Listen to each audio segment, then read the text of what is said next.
Hey there, friends. Tonight, we're diving into something a bit darker than usual. Plagues, punishments, and a whole lot of paranoia. Forget Hollywood's castles and gallant knights. This isn't your fairy tale Middle Ages. No, we're talking about a time when a sneeze could get you exorcised. A mole on your back might mean you're in league with Satan. And your neighbor's herbal tea? Yeah, probably witchcraft. So before we get cozy, take a second to like this video and subscribe. Only if you truly enjoy this kind of weird historical deep dive, of course. And do me a favor, drop a comment to let me know where you're watching from and what time it is for you. I always find it fascinating to see who's out there listening in the dark. Now, turn the lights down. Maybe flick on a fan for that soft background hum, and let's begin our journey into one of the most misunderstood and terrifying aspects of medieval life. Witches. Were they real? Were they just victims? Or something else? Let's start from the beginning. The roots of fear, when magic was just medicine. Before witch became a word that could end your life, it meant something very different. In most villages, magic wasn't feared. It was expected. Life was hard, really hard. People lived close to death every day, and any sliver of hope, no matter how strange, was welcome. Picture this. You're in a small village in 12th century Germany. Your child has a fever. There's no doctor, no hospital, and your priest is more interested in Latin scripture than healing. Who do you go to? That odd old woman who lives near the woods. The one who always smells like dried rosemary and once gave your neighbor a potion that helped her walk again. Her hands shake. Her eyes are clouded, but she knows things. Herbal things. Strange things. But they work. Early witches were mostly women. Older, poor, widowed, and often living alone. They were healers, midwives, and herbalists. They knew how to cure a fever with willow bark, how to soothe childbirth with herbs, and how to read the weather in the patterns of birds. Were they magical? Maybe not, but to a medieval villager, it sure felt like it. But here's the twist. Many of the things they did were suspicious because they worked. The moment you succeed at something other people can't explain, you stop being helpful and start being dangerous. And when the church started expanding its influence, that danger had a new label: heresy. The early Christian church was actually dismissive of witches. In the 900s, the canon episcopi declared that women who claimed to fly at night or summon spirits were simply deluded. The church didn't believe in witches. It believed in demons, sure, but magic? Nah, it was just silly peasant superstition. But then the world got darker. Between the 14th and 16th centuries, Europe was hit by a string of disasters. The Black Death killed nearly a third of the population. Crops failed. Wars raged. It felt like the end of days. People were scared, desperate, and angry. They needed someone to blame. And who better than the woman who talked to plants and could cure a fever with boiling leaves? At first, accusations were isolated. One woman here, a man there. Sometimes it was personal. Neighbors feuding, jealousy, land disputes. But over time, fear grew, and the church's stance shifted. Witches weren't just foolish women anymore. They were agents of the devil. Suddenly, your love of herbs was demonic. Your knowledge of healing, a sign you had a familiar spirit. The cat that followed you around, probably your demon companion. Trial records from the period even include accounts of women who were accused of causing storms, making men impotent, or flying through the night sky to meet Satan in the forest. And yes, some of them confessed. Under torture, of course. It was a dangerous time to be different, or helpful, or just unlucky, and this was only the beginning. So how did we go from a few whispered suspicions about a strange neighbor to widespread, systematic witch hunts that consumed entire towns and nations? The answer, unfortunately, lies in a dark cocktail of paranoia, political opportunism, and technological advancement. Yes, even in the Middle Ages, new tech made things worse. Let's rewind a bit. By the late 15th century, the concept of the witch had shifted drastically. No longer just a quirky herbalist or mysterious midwife.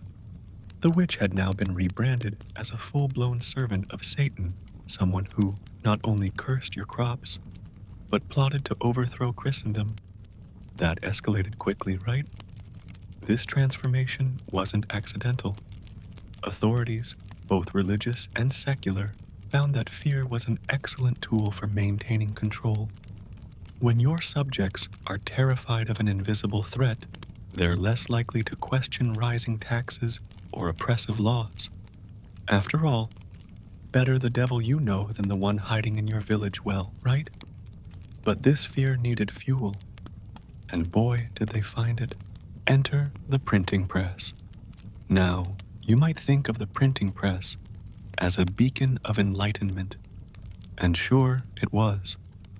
But like all tools, it depends on how you use it. And one of the first major bestsellers in this category was the infamous Malleus Maleficarum, or The Hammer of Witches, published in 1488 by a German inquisitor named Heinrich Kramer. This delightful little book claimed, with great authority, that witches were real, mostly women, and inherently evil. It also detailed how to find them, torture them, and eliminate them. And guess what? Thanks to the printing press, it spread like wildfire. Before long, every judge, priest, and paranoid town council had a copy. It became the go-to manual for witch hunting for centuries. Think of it as the medieval version of a viral conspiracy theory. Except, people actually died because of it. Let's be clear. Kramer was kicked out of multiple cities for being too extreme, and many theologians thought his ideas were nuts. But that didn't stop the book from becoming canon in witch trials across Europe. Why? Because it gave frightened people a script. It told them how to name their enemies, justify their fears, and unleash their anger under a divine banner. The result was devastating. Between the 15th and 17th centuries, thousands of people, mostly women, though men weren't safe either, were accused of witchcraft. Germany, France, Scotland, and Switzerland became hot zones of persecution. In some towns, entire families were wiped out. Some regions executed so many people that they were forced to halt the trials simply because they were running out of suspects. And these weren't fair trials. Far from it. Let's say you were accused. Maybe your neighbor's cow got sick, or maybe someone saw you talking to your cat. Suddenly, you're in chains. If you cry, guilty. If you don't cry, you're obviously possessed. You're thrown into a pond. If you float, you're a witch. If you sink, you're innocent, but you're also dead. Torture was routine. The goal wasn't to discover the truth. It was to force a confession. Once you confessed, your property could be seized, your name publicly shamed, and your life ended. And guess who benefited? Not just the church. Local officials, landlords, even neighbors gained land, wealth, and power through these trials. It was an economy of fear, but not everyone bought into it. As the decades dragged on, a few brave souls began to question the madness. Some judges refused to accept torture-based confessions. Some towns quietly stopped prosecuting witches. A few writers, risking excommunication or worse, penned treatises debunking the hysteria. Slowly, reason began to push back. Still, it wasn't fast. Once fear has a hold, it doesn't let go easily. People clung to the belief in witches because it gave them answers in a chaotic world. It was easier to blame a scapegoat than admit that life was just unpredictable and hard. In our next part, we'll dive deeper into some of the most infamous witch trials in history, where hysteria met politics and justice took a back seat to spectacle. Real stories, real people, real tragedies. Let's get personal now. It's one thing to talk about witch hunts in broad strokes, but it's another to look into the eyes of someone who was accused, tortured, and burned. These weren't just numbers. They were people, neighbors, mothers, children, and sometimes all it took was a rumor to erase a life. Let's start in 17th century Germany, where the witch hunts became something beyond even the church's control. The Würzburg and Bamberg trials stand out for their sheer scale and brutality. In Würzburg alone, between 600 and 900 people were executed in just a few short years. That's not a typo. Entire families were wiped out. Children as young as 9 were accused and killed. Their crime? Being seen talking to themselves, having bad dreams or worse, being related to someone already accused. And it wasn't just chaos, it was organized. In Bamberg, the city authorities created a full administrative system for handling witch trials. Imagine walking into a government office where the departments weren't taxes or passports, but torture, confession, and execution. They had a designated witch house, complete with iron shackles, torture chambers, and paperwork. Yes, paperwork. The officials kept detailed records of every step. Costs for the firewood, food for the prisoners, even salaries for the executioners were all itemized. It was horror wrapped in bureaucracy. And those records? They show just how methodical the system was. There were quotas, expectations, and a steady stream of accusations. Some townspeople even paid to have others accused, knowing it would lead to confiscated land or possessions. It was madness with a filing cabinet. Now, let's travel to Scotland, because things weren't any saner up north. King James VI of Scotland, later James I of England, had a personal vendetta against witches. After a particularly rough sea voyage, he became convinced that witches had tried to murder him by summoning a storm. Naturally, he wrote a book about it, Demonology. It read less like a scholarly work and more like a royal fan fiction about satanic plots and witches hiding behind every tree. Still, it was enough to ignite a firestorm. In 1597, Scotland experienced one of its most brutal witch hunts. Hundreds of people were arrested, interrogated, and executed. The tactics were savage: thumbscrews to crush finger, sleep deprivation that went on for days, iron collars with spikes that dug into the neck. Confessions were prized. no matter how they were obtained. And the accused? Often they were elderly women, midwives, or simply those who didn't fit in. Once someone confessed, they were forced to name others, creating a domino effect of death. And here's the awful part. It wasn't always the state.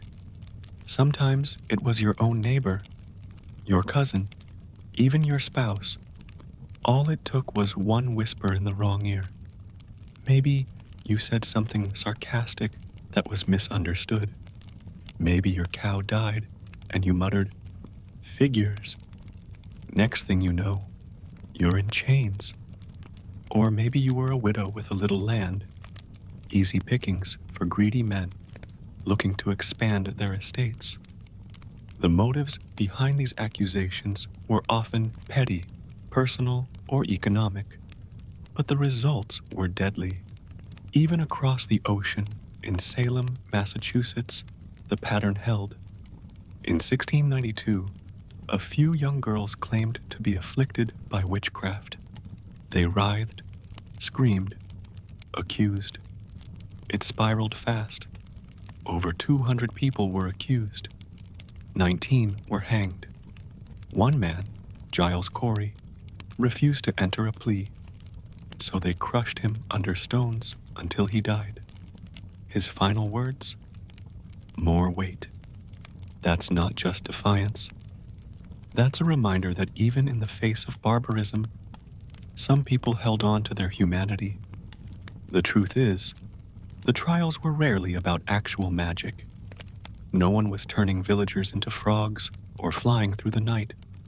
What was on trial was often poverty, old age, being a woman, or just bad luck.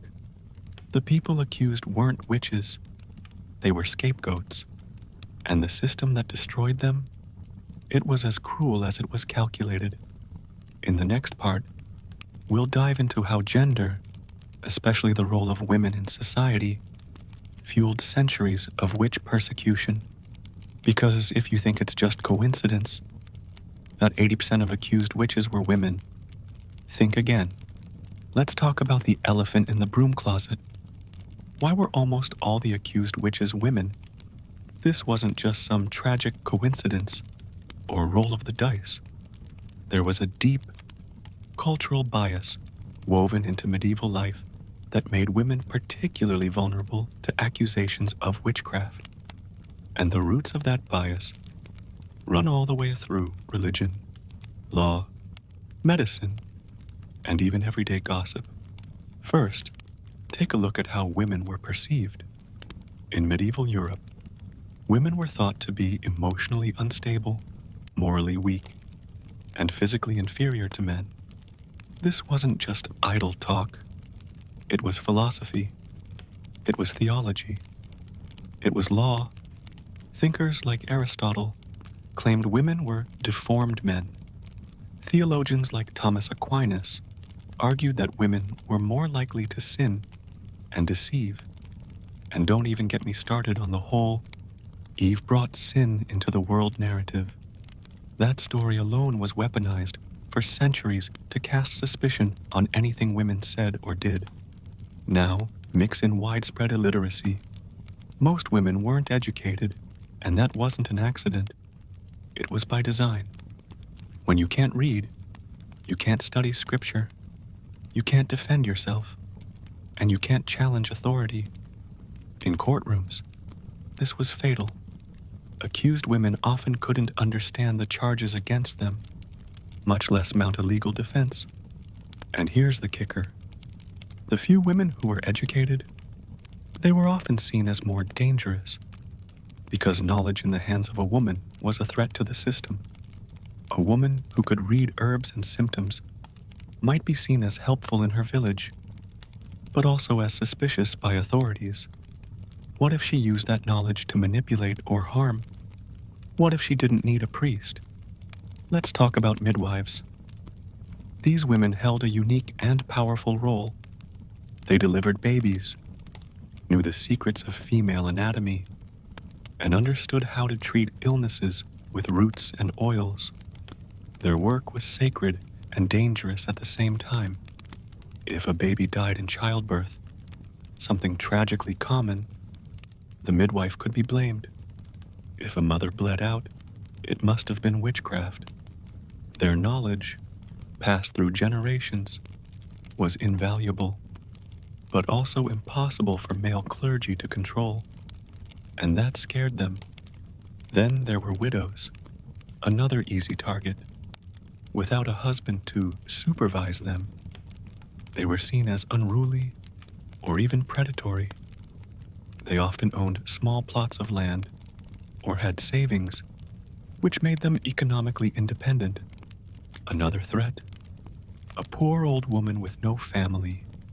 She was practically pre-marked for suspicion, especially if she talked to herself, kept cats, or just looked a little off.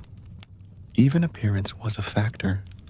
If you were too beautiful, you might be accused of using love potions to seduce men.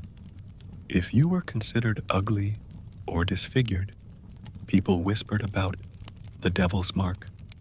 There was no winning. Your face was your verdict. But one of the darkest aspects of this entire system was its obsession with female sexuality. Under torture, many women confessed to attending witches' sabbaths, night gatherings where they danced naked, kissed demons, and engaged in sex with the devil himself. These weren't real events. They were the fever dreams of male interrogators, projecting their fears, fantasies, and guilt onto women. The fact that these lurid, sexualized confessions were common shows just how deep the paranoia about female desire. Witch trials weren't just about punishing deviants. They were about reinforcing the boundaries of acceptable womanhood. Be quiet, be obedient, be invisible. Step outside that line. And the fire was waiting. And yes, it's true. Men were also accused, especially if they were healers, foreign or outspoken, but it wasn't even close to equal. In some regions, up to 80–90% of the accused were women. That's not a trend. That's a message. So, when we ask why women bore the brunt of these horrors, the answer is harsh but clear. They were punished not for what they did, but for who they were. Their knowledge, independence, voices, and even their bodies were seen as threats to the social order. And yet, even in the face of this violence, women continued to share knowledge, to heal, to resist. In the next part, we'll explore how belief in magic didn't actually disappear with the flames. It just went underground, carried in whisper, rituals, and secret wisdom passed from mother to daughter, quietly defying a world that tried to silence them. You might think that after centuries of torture, execution, and public burnings, belief in magic would have vanished like smoke in the wind. But here's the twist. It never really disappeared. It just changed clothes, took a quieter voice, and hid in plain sight. Even as kings issued proclamations and church bells told warnings against heresy, the old ways survived.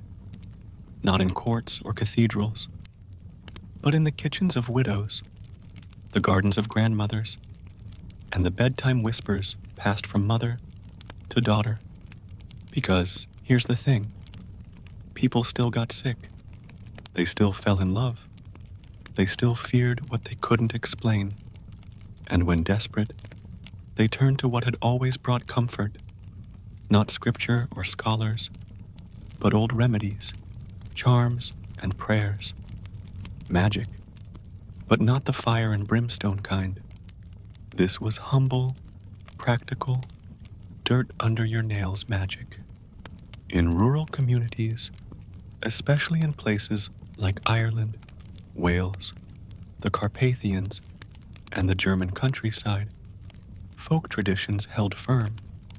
Even as centralized religion grew more powerful, local customs and healers remained essential. Wise women, sometimes called granny witches, cunning folk, or simply the one who knows, continued to offer potions, poultices, and whispered advice. You went to the priest for your soul, and the local herb woman for your stomach ache. And this wasn't an act of rebellion, it was necessity.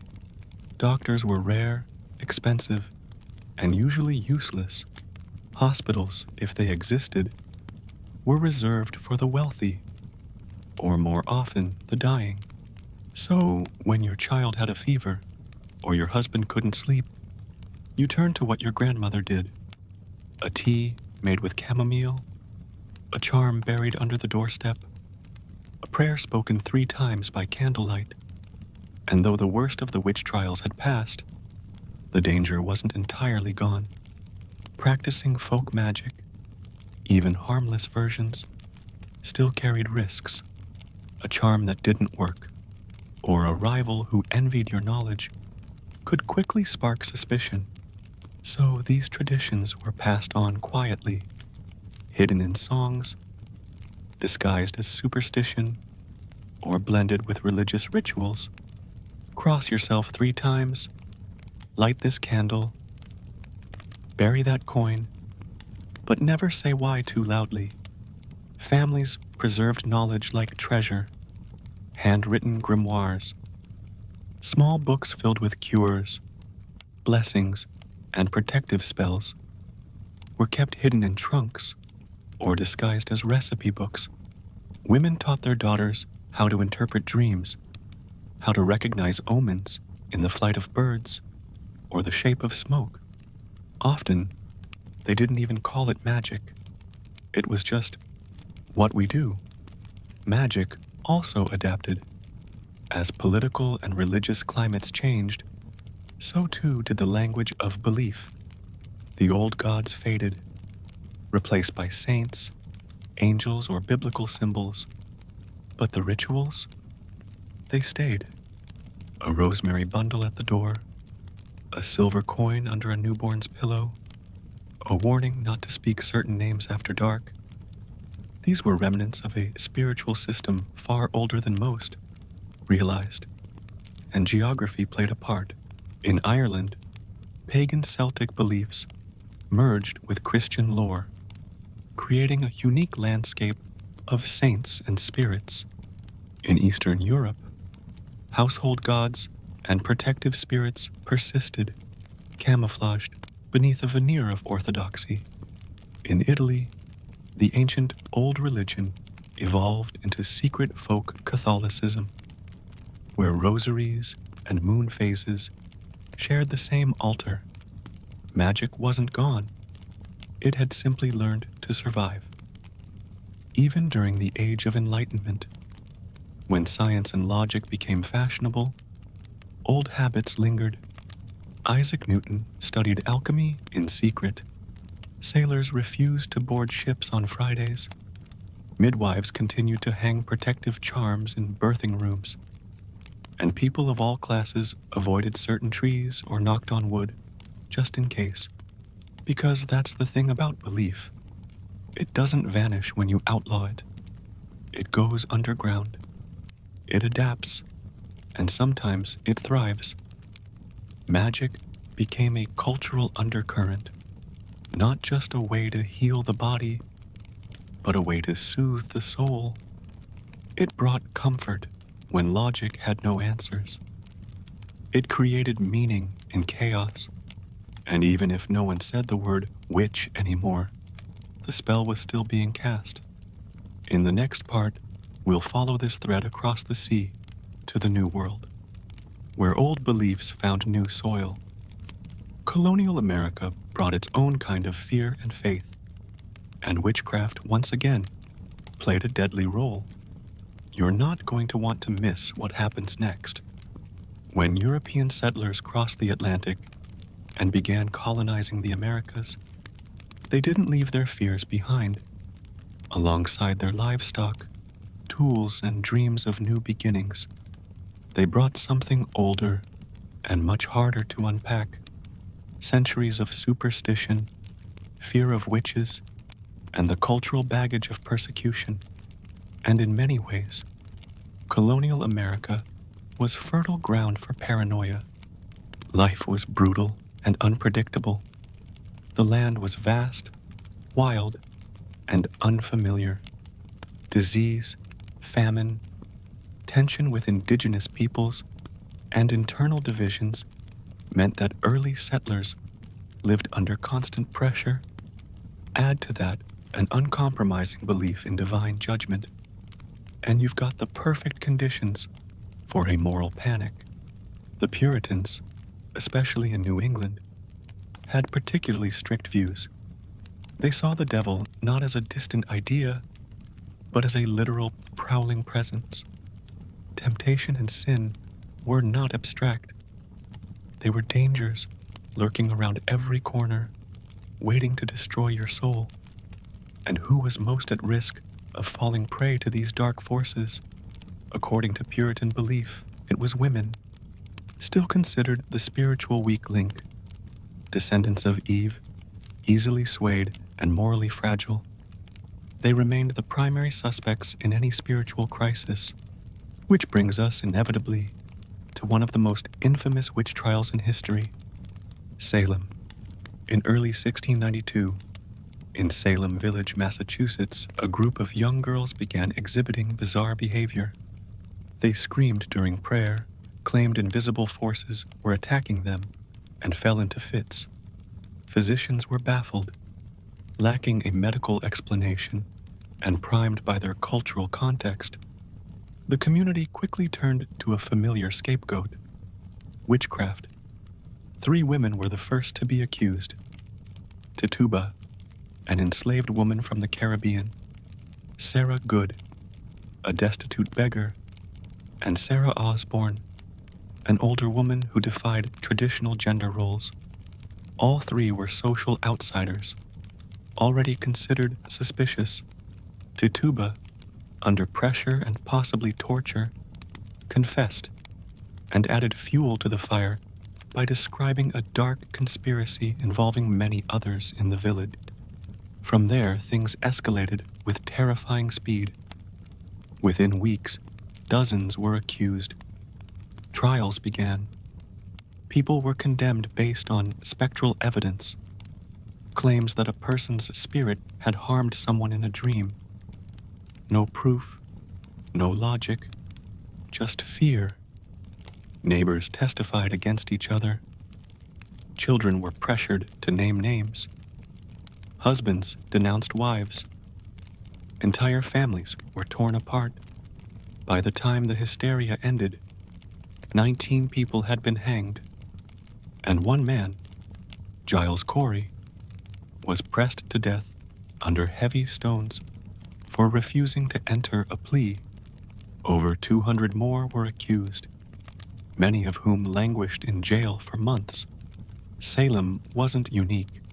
Smaller witch trials happened across the American colonies, but it became the symbol, the moment when New World ideals collided with Old World fears, and the result was fatal. Yet, amid the flames, belief in magic never really died. It just shifted shape. The Americas became a melting pot not just of cultures, but of spiritual practices. European folk magic mixed with African traditions brought by enslaved peoples, indigenous rituals, and even elements of early Catholic mysticism. New systems of belief emerged, some openly practiced, others hidden in plain sight. In the South, enslaved Africans practiced hoodoo, a blend of West African spirituality, herbalism, and Christian symbolism. Root work, candle magic, and protective charms all became part of everyday resistance and healing. Meanwhile, in the Appalachian Mountains, Scotch-Irish settlers preserved their folk knowledge, including spells, charms, and omens. In Mexico and Latin America, curanderas and curanderos, traditional healers, carried on centuries-old practices rooted in indigenous wisdom, Catholic saints, and natural medicine. These figures were respected, even revered, despite lingering suspicion from authorities. So yes, witches were feared, but healers were sought. The same woman who might be accused of cursing crops could also be the one you turned to when your child had a fever. It was a strange and fragile duality, and it existed on both sides of the Atlantic. In colonial America, just like in Europe, belief in the unseen endured. It simply changed its accent, wore new clothes, and whispered in new languages. And even as the Enlightenment dawned and science began to rise, the old ways persisted in shadows, songs, and secret rituals. In the next part, we'll explore something a little lighter: how witches transformed from terrifying figures of folklore into something more familiar: broomstick riding, hat-wearing icons of pop culture. Because somewhere along the way, the fear faded and something magical happened. Let's take a breath. After centuries of torture, fire, and fear, it's strange to realize that witches, once symbols of evil and chaos, are now everywhere. They're in your movies, your Halloween decorations, your favorite fantasy novels, and probably your social media feed too. But how did that happen? How did a figure once so feared that people were willing to hang their neighbors over it become fun? The transformation didn't happen overnight, of course. It was gradual, complex, and, like any good spell, required just the right ingredients at the right time. In the 18th and 19th centuries, as Enlightenment thinking spread across Europe and the Americas, belief in literal witches began to decline. Science was on the rise, and institutions started asking for evidence instead of superstition.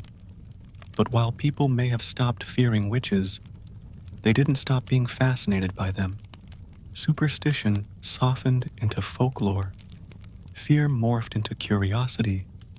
That curiosity found a home in Romanticism, a movement that embraced emotion, nature, mystery, and the supernatural. Suddenly, witches weren't just crones with cats. They were tragic figures, misunderstood women living at the edge of the forest, connected to nature and ancient knowledge. Still powerful, yes. Still mysterious, but also kind of alluring. Writers began weaving them into poems, novels, and ghost stories. Sometimes dark, sometimes sad, always intriguing. This reimagining gave witches dimension. No longer one-dimensional villains. They became characters. Conflicted, complex, even sympathetic. Then came the 20th century, and with it, the full power of media. Hollywood was quick to tap into the witch aesthetic. In The Wizard of Oz, 1939, we met the Wicked Witch of the West, green-skinned, broom-riding, and terrifying. But we also met Glinda, the Good Witch of the North, gentle, sparkling, and benevolent. This duality was new. Suddenly, witches came in types. They weren't just evil, they were options. By the mid-century, witches had entered suburban life, literally. In Bewitched, 1964 to 1962, Samantha, a charming blonde witch, tried to live a normal life in the suburbs, twitching her nose to clean the house or fix her husband's problems. Audiences loved it. She wasn't scary. She was endearing. Witches had officially become family-friendly. Then the 1990s arrived, and witches exploded into pop culture. Shows like Charmed and Buffy the Vampire Slayer, movies like Hocus Pocus and The Craft, and of course the Harry Potter phenomenon, all brought witches to the forefront. They were stylish, cool, empowered. Magic was no longer something that got you killed. It got you followers. But there was something deeper happening too.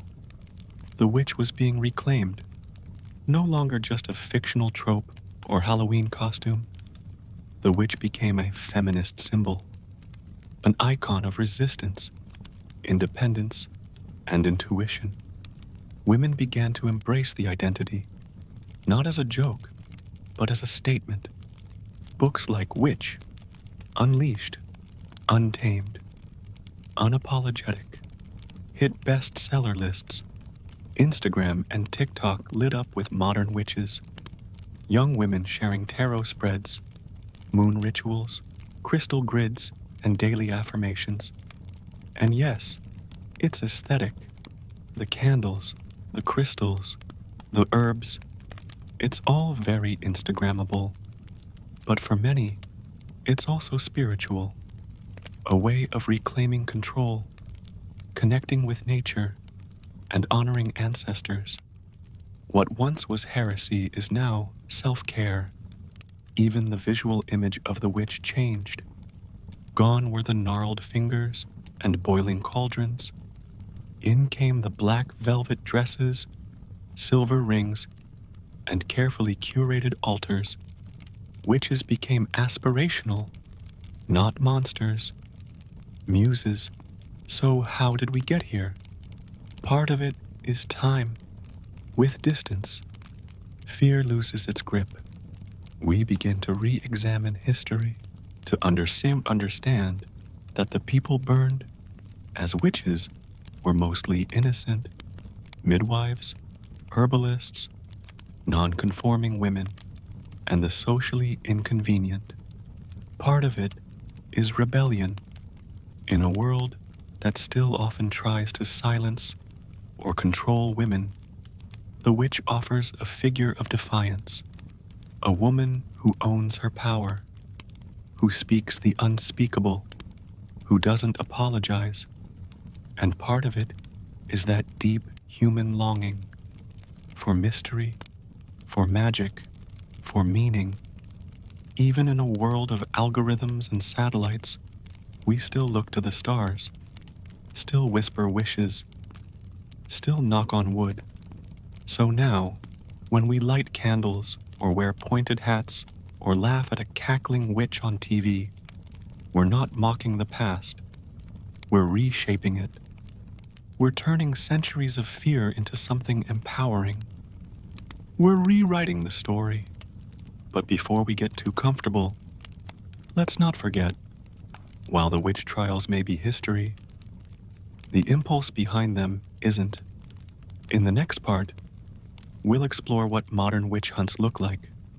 Because while we no longer burn people at the stake, the urge to blame, exclude, and destroy the outsider, that still haunts us. We like to think we've moved on, that the days of pitchforks, pyres, and mob trials are behind us, neatly tucked away in dusty history books. That modern society, with all its science, technology, and education, would never fall for something as irrational as a witch hunt. But if you squint a little, you might see the old patterns hiding in plain sight. They're just wearing new clothes. At its core, a witch hunt is about more than witches. It's about fear. It's about power. It's about what happens when uncertainty makes us desperate for answers, and when anger makes us reckless in finding them. It's about the urge to blame when life doesn't go according to plan. In the Middle Ages, a failed crop could be blamed on the healer who lived alone in the woods. A sick child could become evidence of a curse. A woman who spoke too freely, dressed too boldly, or owned too much land was suddenly suspected of consorting with the devil. Logic didn't matter. What mattered was the feeling that someone, somewhere, must be responsible. Sound familiar? In today's world, the flames don't come from bonfires. They come from screens, from hashtags, from viral outrage. The village square has been replaced by the comment section. And while we no longer burn people at the stake, we do destroy reputations, careers, and mental health with shocking speed and terrifying efficiency. Social media has taken the basic mechanics of a witch hunt and made them global, instantaneous, and inescapable. Now, when someone is accused, fairly or not, it's not just their neighbors who know, it's millions. Tweets go viral, screenshots are immortal. People who don't even know the facts join in, throwing digital stones just to feel like they're part of something. And here's the paradox. Sometimes this collective action is good. Sometimes it holds people accountable, calls out real harm, demands justice. But other times, it becomes something else, something darker. A flash mob of morality where the facts don't matter and the loudest voice wins. A virtual bonfire lit for catharsis, not truth.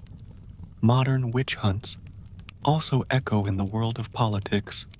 Leaders invoke the term whenever they feel threatened, regardless of whether the situation actually resembles a real witch hunt. And ironically, while they're doing that, real people, whistleblowers, journalists, activists, are often quietly targeted for speaking up. Not because they've done something wrong, but because they've made someone powerful uncomfortable. Moral panics are another reflection of the old pattern. Think back to the 1980s, satanic panic in the United States. Rumors spread that daycare centers were secretly run by devil worshippers performing unspeakable rituals. None of it was true, but lives were ruined. People went to prison. The fear was contagious, and reason didn't stand a chance. The COVID-19 pandemic gave rise to similar patterns. Conspiracy theories exploded. Doctors, scientists, and public health officials were accused of plotting global control. Social media was flooded with blame, misinformation, and rage. Some people were harassed, others were silenced, all because fear needed a target. And that's the key. Witch hunts aren't about justice. They're about satisfying fear with action. Any action, even if it hurts the wrong person, especially if it feels righteous. This is why remembering the past isn't just about honoring the dead, it's about protecting the living. If we understand how and why people turned on each other in the past, we might spot the signs when it starts to happen again. We might pause before joining the angry crowd. We might ask questions. We might hold space for complexity. Because let's face it, today's witches aren't casting spells. They're challenging systems. They're speaking uncomfortable truths. They're standing out in a world that punishes nonconformity. But there's hope in that too. In the next part, we'll explore how the witch, once hunted and hated, has become a symbol not just of resistance, but of resilience, a guide through the darkness, a keeper of wisdom. Because if history shows us how far fear can go, it also shows us how people fight back. And that might be the real magic. After all the fear, fire, and folklore, what does the witch mean today? It's easy to reduce her to a costume. A pointy hat, broomstick, maybe a cackling laugh and a plastic cauldron. We've seen her so many times in cartoons and Halloween decor that she feels more silly than serious. But if you peel back that green face paint, you'll find something much deeper. For many, The witch isn't a punchline. She's a symbol, a survivor, a rebel cloaked in myth and mystery. Because the truth is, the witch never really disappeared. She just changed with the times. And what she represents has shifted with every era. In ancient and pre-Christian cultures, the woman we would later call a witch was often a healer, a midwife, a spiritual guide. She understood plants, the moon, the tides. She helped bring life into the world. She comforted the dying. She lived close to the land and listened to the rhythms of the seasons. Her wisdom was practical, emotional, and sacred. But as power structures grew, especially patriarchal religious systems, the independence and knowledge of these women became threatening.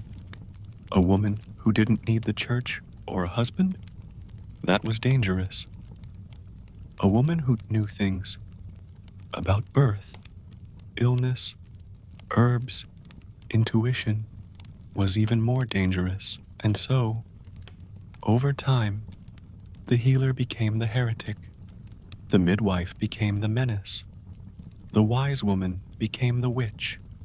What followed was centuries of suppression, thousands executed, tortured, erased from history. Yet the image of the witch lived on in folktales, warnings, and bedtime stories. And somewhere beneath the fear, there was still fascination. Fast forward to the last 100 years or so, and something remarkable starts to happen. People begin to question the story. They look back and realize most of the people who were accused of witchcraft weren't dangerous. They were simply different. They were the unmarried, the outspoken, the poor, the landowning widows, the healers, the queer, the non-conforming. In short, they were the ones who didn't follow the script. And suddenly, being called a witch didn't sound like an insult anymore. It sounded like a compliment, a badge of honor, a middle finger to the systems that tried to crush individuality and control belief. Today, especially among women, queer communities, and people exploring alternative spiritualities, the witch has become an empowering figure. She represents autonomy, intuition, and inner power. She's not afraid to trust her gut, to speak her truth, to protect her space. Modern witchcraft takes many forms. Some follow Wicca, a neo-pagan religion that reveres nature, cycles, and divine feminine energy. Others draw from ancestral traditions, Celtic, Slavic, African, indigenous. Many mix and match, creating a spiritual practice that's deeply personal and constantly evolving. And for some, identifying as a witch has little to do with spells or rituals. It's about reclaiming identity and rejecting shame. There are witches who run businesses, write books, raise kids, teach classes, and work in law firms. And there are witches who light candles, stir herbs into tea, and journal under the moonlight. Some post tarot readings on TikTok. Others meet in circles, share rituals, and honor solstices and new moons. The common thread? Intention, awareness, connection, the desire to live authentically and in tune with something older than textbooks or screens. Whether it's casting a spell, setting an intention, or simply walking barefoot in the grass and listening to the wind, modern witches are finding ways to reconnect with the sacred, the unseen, the intuitive. And let's not forget, reclaiming the witch isn't just spiritual, it's political.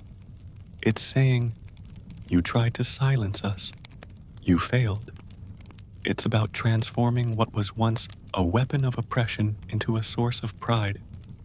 So yes, the witch is an icon now, but she's also a reminder that wisdom comes in many forms, that strength doesn't always roar, it sometimes whispers, and that being different isn't a curse, it's a kind of magic.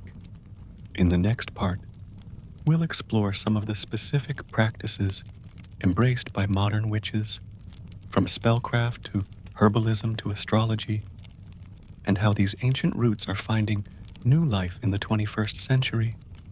Now that we've seen how the witch transformed from villain to icon, you might be wondering, what does a modern witch actually do? The answer isn't simple, and that's kind of the point. Modern witchcraft is not a religion with commandments, nor is it a rigid structure with a central authority. It's more like a garden, wild, varied, and deeply personal. It's a practice shaped by culture, ancestry, intuition, and experience. For some, it's a daily spiritual path. For others, it's a creative outlet, a grounding ritual, or a means of self-expression and healing. So, let's peek inside the modern witch's toolbox. First up, spellcraft. Now, before you imagine cauldrons bubbling or lightning shooting from fingertips, dial it back. Real spell work is far less theatrical and far more intentional. It's about focus, energy, and symbolism. A spell might be lighting a candle while speaking affirmations. It might be writing a fear on paper and burning it to release it, or crafting a charm bag filled with herbs, crystals, and a note of intent. Spells are often quiet, poetic, and deeply personal. They're rituals designed not to control the world, but to align with it. Next is herbalism, a cornerstone of both traditional and modern witchcraft. Witches have always had a reputation for knowing what leaf to chew, what root to boil, or what flower to place under a pillow. That hasn't changed. Many modern witches keep apothecary shelves of dried herbs, lavender for calming, rosemary for memory, chamomile for peace. These plants are used in teas, oils, baths, salves, incense, or kitchen recipes. It's part healing, part symbolic, and part reconnection with the earth in a world that often feels far from natural. Another popular practice involves crystals. Each crystal is believed to hold certain properties, like rose quartz for love, black tourmaline for protection, or clear quartz for clarity.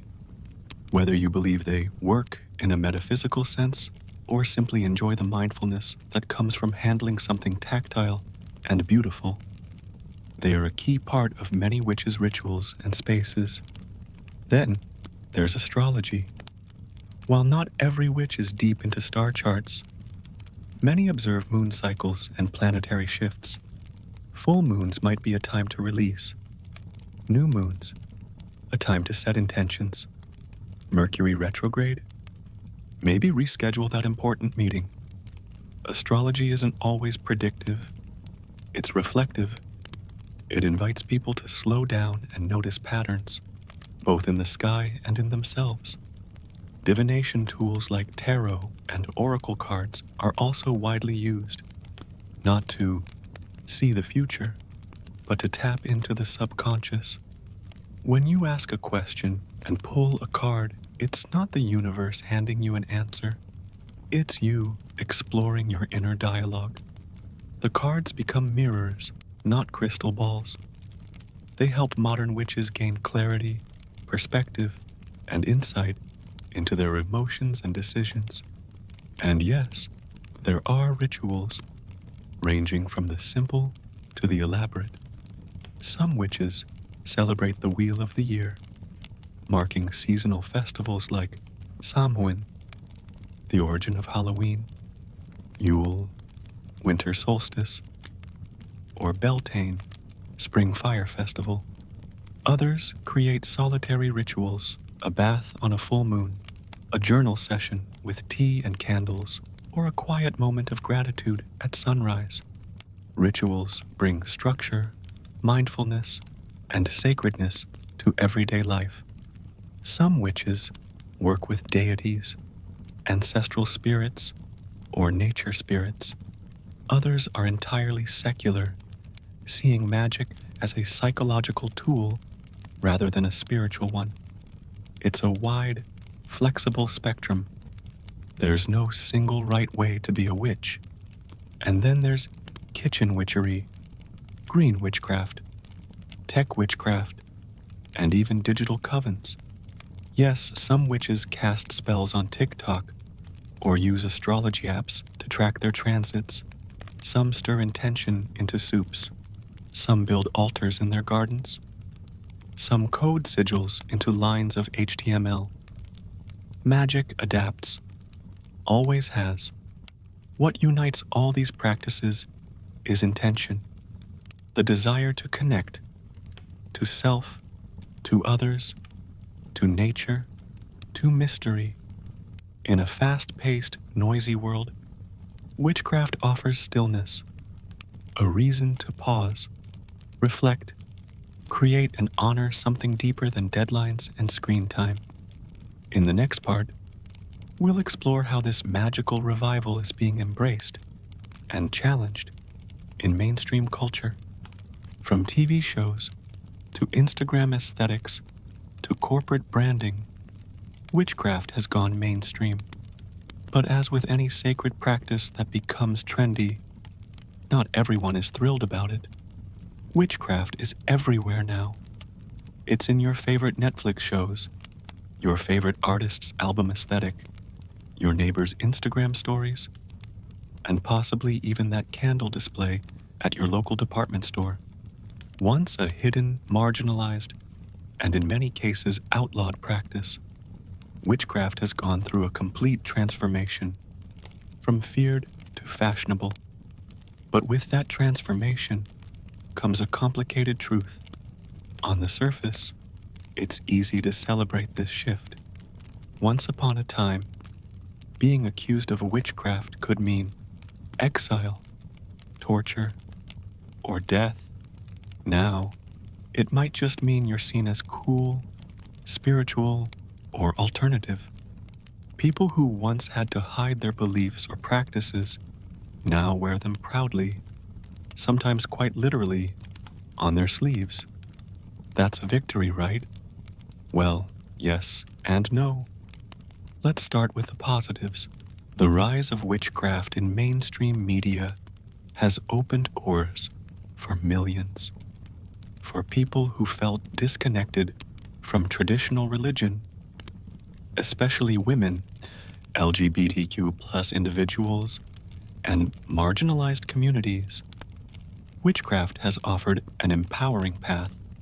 It's a way to reclaim autonomy, build community, and explore spirituality outside of rigid institutions.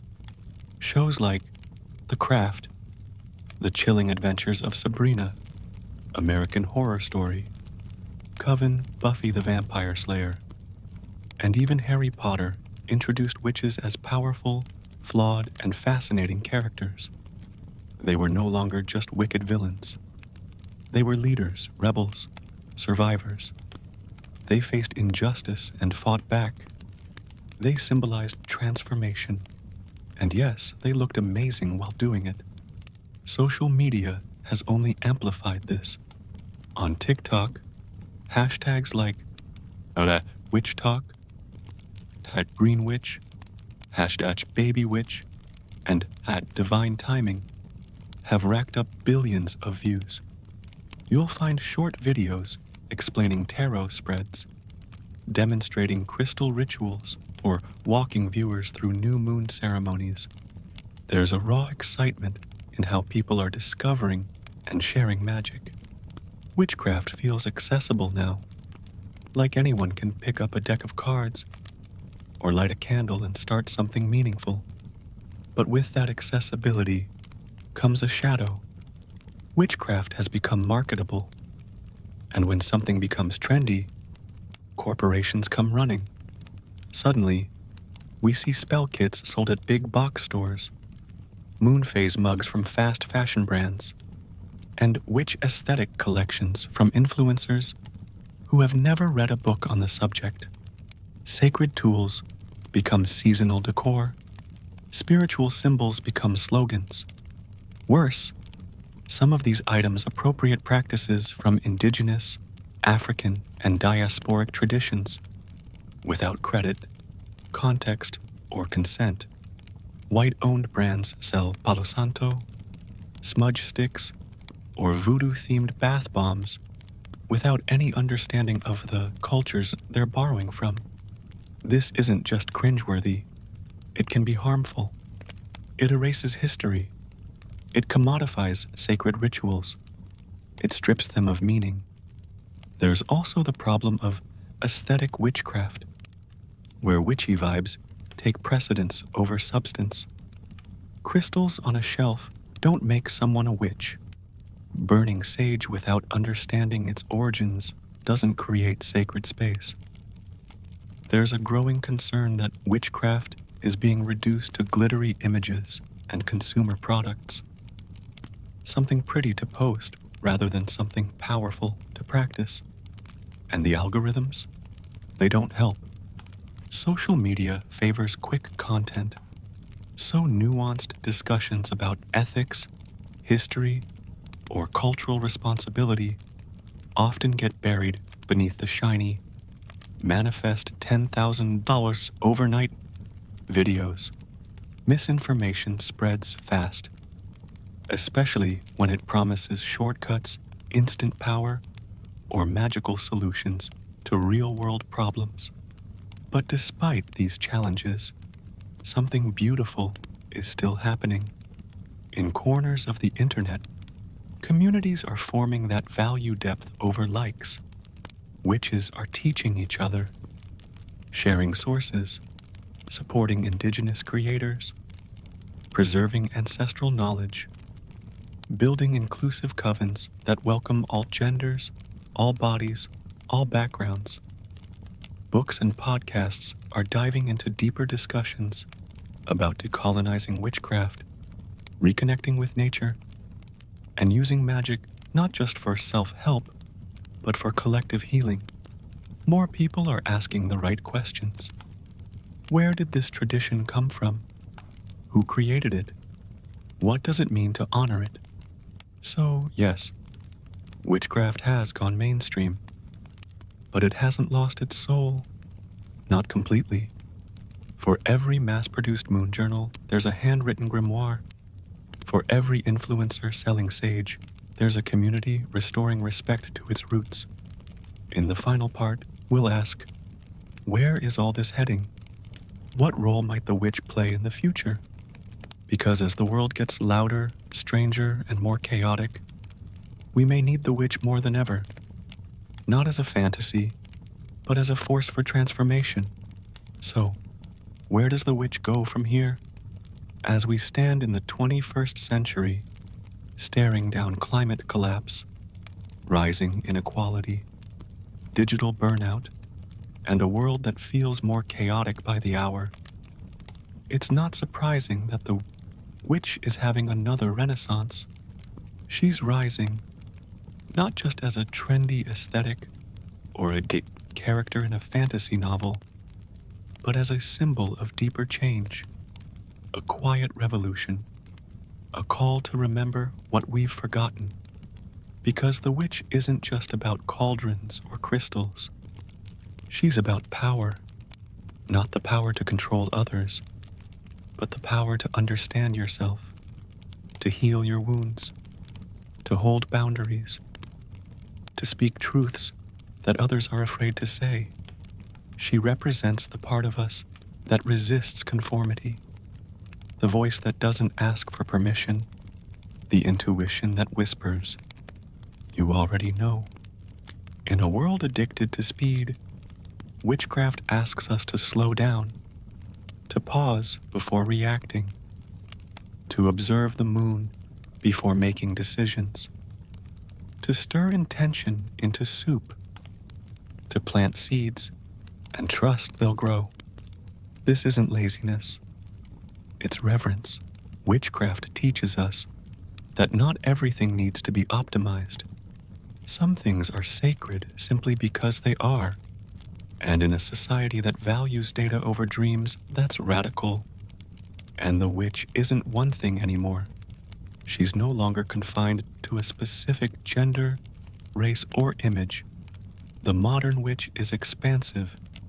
She is he, they, and everything between. She might be a queer teen in Berlin, drawing sigils in a sketchbook, a black elder in Louisiana, burning ancestral herbs, a neurodivergent artist in Brazil, creating ritual through color and sound. The witch is whoever dares to live intentionally, magically, and defiantly. In this way, witchcraft becomes a sanctuary for the misfits, the ones who never quite fit into religion, politics, school, or social norms. It creates space where softness is strength, vulnerability is truth, and intuition is intelligence. And in the face of ecological collapse, the witch offers something else: survival skills. Many modern witches are gardeners, herbalists, foragers, composters. They know how to harvest nettles without gloves, how to dry orange peels for teas, how to recognize the difference between healing and harm. In a world that's forgotten how to live with nature, the witch remembers. She sees the sacred in seeds, in fungi, in decay and rebirth. And through her practices, she models a way of living that's sustainable, not just spiritually, but ecologically. The future also asks us to rethink power, to stop seeing it as domination and start seeing it as collaboration. Witchcraft is inherently decentralized. It rejects top-down hierarchies in favor of circles, communities, mutual respect. It values the personal, the quiet, the handmade. You don't need a cathedral to perform magic. You need a candle, an open heart, and a moment of intention. Power becomes presence. And that's the most radical thing of all. Because what if power wasn't about control, but about connection?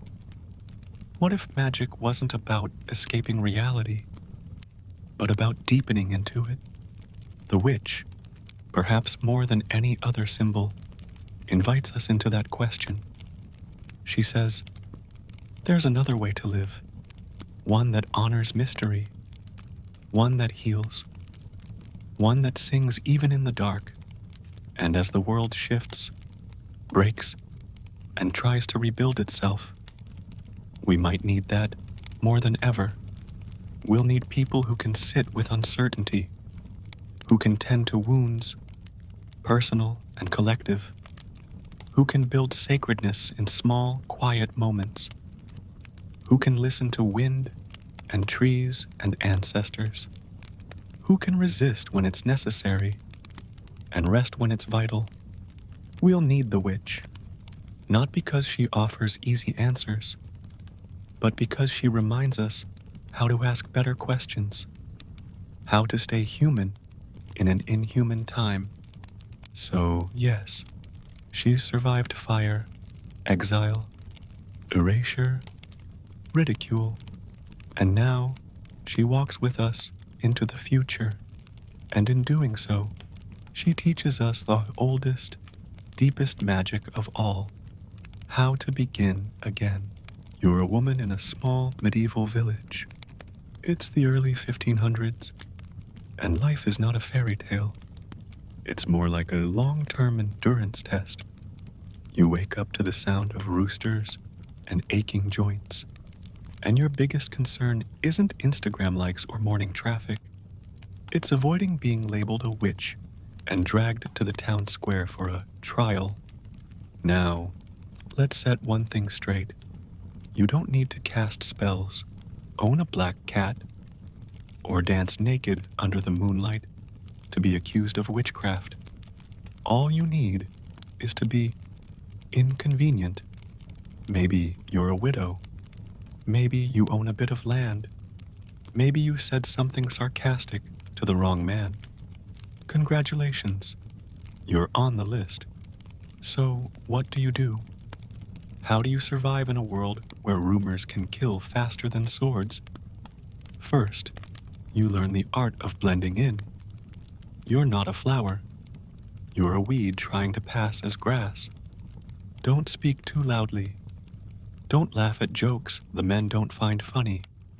Don't have opinions, unless they're about baking bread or praising God. And even then, tread lightly. The wrong tone of voice, and someone's already whispering, "Witch, you never walk alone." Independent women are suspicious. Why do you go into the woods alone? Why don't you have a husband? Why do birds land near you? You don't know, but someone's cousin says birds are the devil's messengers, and suddenly, you're one suspicious bird poop away from a public execution. Your home? Keep it humble. Don't decorate too much. Don't keep herbs on your windowsill. Never hang anything that might resemble a symbol, even if it's just a horseshoe for luck. Remember, what you see as tradition, someone else sees as demonic ritual. And for the love of all things holy, do not help anyone heal. You might have been raised with knowledge of herbs. Maybe your grandmother taught you how to make tea for stomach aches or poultices for wounds. That's great. Keep it to yourself. Because if your neighbor's cough improves after drinking your herbal brew, word gets out. And when his cousin's cow dies the next week, it's your fault. Oh, she healed Thomas's cough, didn't she? Maybe she cursed the cow too. You begin to master the fine art of doing good without being noticed. You tell Thomas it must have been his wife's prayers that helped him recover. It's a miracle, you say, smiling. You never mention the time you added. You pray aloud often. You thank God loudly. Make sure people hear your faith. It's not enough to be good. You must be seen being godly. Even then, you are not safe.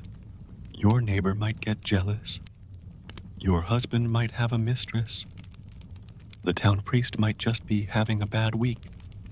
And then suddenly, you're being questioned about the mole on your arm, or that time you dreamt about rain before it happened. She knew, didn't she? How did she know? You lie awake at night, rehearsing answers to questions no one has asked yet. You prepare yourself for the possibility of being accused, because it's not an if, it's a when. You keep a mental record of allies. Who might defend you if things turn? You keep track of who owes you favors, and more importantly, who you've never crossed. Because once the whispering starts, you'll need every ounce of goodwill you've got. This is survival in the Middle Ages. Not just surviving hunger, cold, or war, but surviving society. A society primed to burn you for existing too loudly, too differently, too smartly, or simply at the wrong time. And the scariest part, sometimes you don't even know what you did wrong. So you lower your head, bite your tongue, and try not to stand out. You volunteer at church. You smile at your accusers. You keep your headscarf tied properly. You learn to look scared when lightning strikes, and thankful when the priest walks by. Because in this world, invisibility might be your best magic. And for now, you're still alive. You're a woman in a small medieval village. It's the early 1500s, and life is not a fairy tale. It's more like a long-term endurance test. You wake up to the sound of roosters and aching joints. And your biggest concern isn't Instagram likes or morning traffic. It's avoiding being labeled a witch and dragged to the town square for a trial. Now, let's set one thing straight. You don't need to cast spells, own a black cat, or dance naked under the moonlight to be accused of witchcraft. All you need is to be inconvenient. Maybe you're a widow. Maybe you own a bit of land. Maybe you said something sarcastic to the wrong man. Congratulations, you're on the list. So what do? How do you survive in a world where rumors can kill faster than swords? First, you learn the art of blending in. You're not a flower. You're a weed trying to pass as grass. Don't speak too loudly. Don't laugh at jokes the men don't find funny. Don't have opinions, unless they're about baking bread or praising God. And even then, tread lightly. The wrong tone of voice, and someone's already whispering witch. You never walk alone. Independent women are suspicious. Why do you go into the woods alone? Why don't you have a husband? Why do birds land near you? You don't know, but someone's cousin says birds are the devil's messengers, and suddenly you're one suspicious bird poop away from a public execution. Your home? Keep it humble. Don't decorate too much. Don't keep herbs on your windowsill.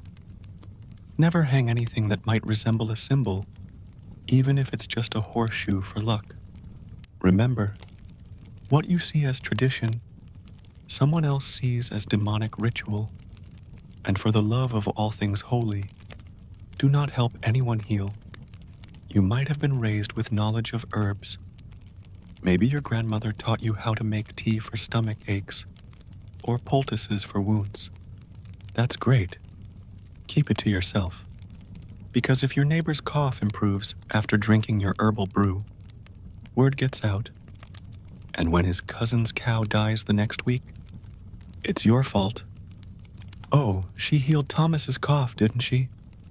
Maybe she cursed the cow too. You begin to master the fine art of doing good without being noticed. You tell Thomas it must have been his wife's prayers that helped him recover. It's a miracle, you say, smiling. You never mention the time you added. You pray aloud, often. You thank God loudly. Make sure people hear your faith. It's not enough to be good. You must be seen being godly. Even then, you're not safe. Your neighbor might get jealous. Your husband might have a mistress. The town priest might just be having a bad week. And then suddenly, you're being questioned about the mole on your arm, or that time you dreamt about rain before it happened. She knew, didn't she? How did she know? You lie awake at night rehearsing answers to questions no one has asked yet. You prepare yourself for the possibility of being accused, because it's not an if, it's a when. You keep a mental record of allies who might defend you if things turn. You keep track of who owes you favors, and more importantly, who you've never crossed, because once the whispering starts, you'll need every ounce of goodwill you've got. You avoid disputes, never argue in public. If someone wrongs you, you let it go, because retaliation is remembered. You never raise your voice, never draw attention. You feign clumsiness to cover competence. If you know too much, pretend you know less. Being underestimated might just save your life. This is survival in the Middle Ages. Not just surviving hunger, cold, or war, but surviving society. A society primed to burn you for existing too loudly, too differently, too smartly, or simply at the wrong time. And the scariest part? Sometimes you don't even know what you did wrong, so you lower your head, bite your tongue, and try not to stand out. You volunteer at church. You smile at your accusers. You keep your headscarf tied properly. You learn to look scared when lightning strikes, and thankful when the priest walks by, because in this world, invisibility might be your best magic, and for now, you're still alive. Let's say you failed to keep a low profile. Maybe you were just a bit too helpful. Maybe someone noticed that your neighbor's child always seems healthier than the others, and they know you visit the family often. Or maybe the local blacksmith's wife overheard you murmuring to yourself while kneading bread. Whatever the reason, the whispers start. At first, it's subtle. People stop saying hello. Your name comes up in hushed tones. A child is pulled away from you by their mother. Someone crosses themselves after speaking to you. And suddenly, you remember every tale you've ever heard about women being burned for less. So what do you do now? The second rule of surviving witch accusations. Control the narrative before it controls you. In a medieval village, truth is fragile. Rumors have more weight than facts, and stories spread faster than fire in a thatched roof. You can't rely on logic to save you. You need reputation, a loud, visible, unwavering performance of piety, humility, and usefulness. So you turn up to church early. Not just on Sundays, every day it's open. You kneel longer than anyone. You weep when the priest speaks of sin. You quote scripture, even if you don't quite understand it. People need to see you worship. Holiness is armor, and you wear it like a second skin. Next, you become the village helper. You're not a healer anymore. You're just helpful. You don't cure a fever. You fetch water for the sick. You don't bless a home. You sweep the floor. Your skills become chores. Nothing spiritual, nothing mysterious. Just humble, honest labor. You also make allies loudly. Give bread to the baker's wife in front of others. Compliment the priest's sermon where people can hear. Help the town drunk home from the tavern, and make sure witnesses see it. Your kindness is currency now, and the only safe kindness is the kind that earns public favor. Still, some suspicion sticks. Maybe you're doing too much. Maybe that means you're trying to hide something. The logic is impossible to win, so you prepare your fallback, absolution through confession. If things turn bad, you might be dragged before the town council or the priest. If that happens, don't deny everything outright. That only makes you look guilty. Instead, cry, tremble, say you've been tempted by bad dreams. Blame the devil. Quote the Bible. Say you saw a black cat and felt afraid. Turn the witch hunt into a redemption story and cast yourself as the repentant sinner. It's a gamble, but it has saved others before. There are also practical things to do. Get rid of anything in your home that looks odd. Hide dried herbs in kitchen jars. Burn that notebook where you recorded your grandmother's old charms. If someone finds it, it's not tradition, it's evidence. Remember, the line between folk wisdom and witchcraft is drawn by someone else's fear. And finally, you watch others carefully, because when someone else is accused, the best protection is distraction. You don't start rumors, of course. But if the butcher's daughter keeps bones in her garden, and someone asks you what you think, well, you didn't say she's a witch. You just said, I found it odd too. You hate yourself a little for saying it, but then you remember that you have no safety net. There's no appeal process if someone points a finger at you. There's no trial by jury. There's just suspicion, a torch, and a crowd that wants a villain. So you practice your smile. You lower your eyes in public. You volunteer to scrub the church floors, even when your knees ache. You pretend you've forgotten the old prayers your mother whispered in the dark because they weren't in Latin. This is what it means to live under constant suspicion. A performance that never ends. A mask you wear until it feels like your real face. You lie awake at night listening for footsteps. You flinch at every knock on your door. You fear the silence even more than the noise. Because as in a village this small, the moment someone says witch, there's no way to prove you aren't one. There's only how well you convince them you're something else. And you'd better start now, because someone's already looking at you differently. Let's say the worst happens. Despite your careful efforts, your visible piety, your public good deeds, your humble smile, the whispers grow. A baby gets sick. A cow dies. A woman has a nightmare about someone with your eyes. And that's enough.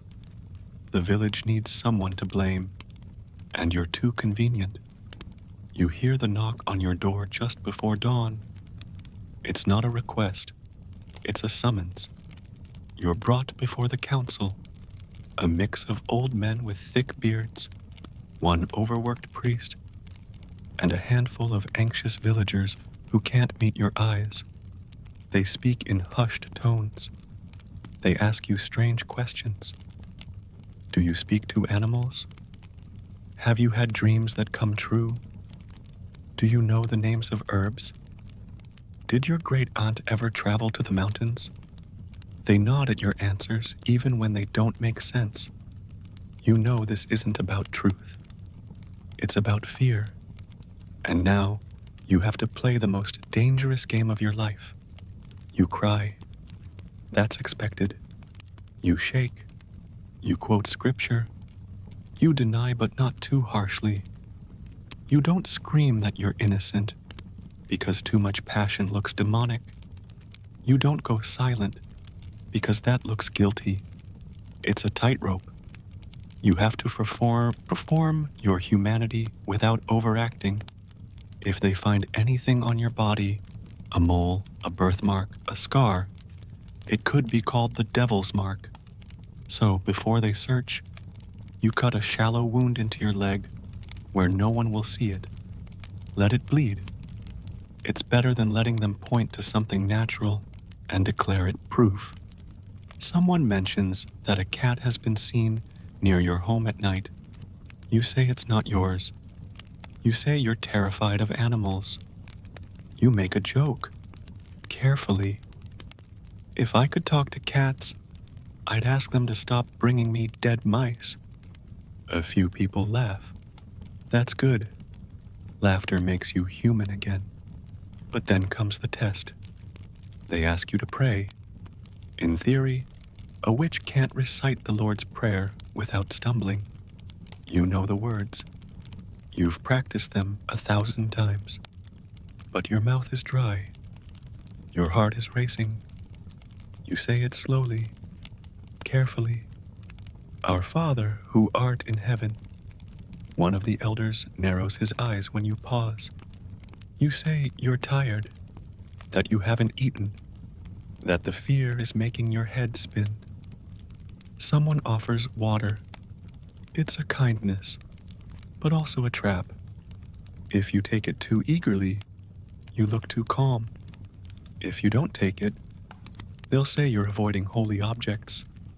This is the interrogation, not with whips or fire, yet, but with implication, suggestion, and community pressure. You are alone, surrounded by people who want reassurance more than truth. And the truth is, you could survive this, but only if you play your role perfectly. At some point, they ask if you'd be willing to confess. Not guilt exactly, but temptation. Have you ever felt the devil's pull? Have you had impure thoughts? Have you heard strange voices while alone in the woods? And here's the awful part. You say yes. Not to everything, but just enough. You admit you've sinned, that you've doubted, that you once heard your mother's voice in the trees after she died. You weep. You say you were afraid.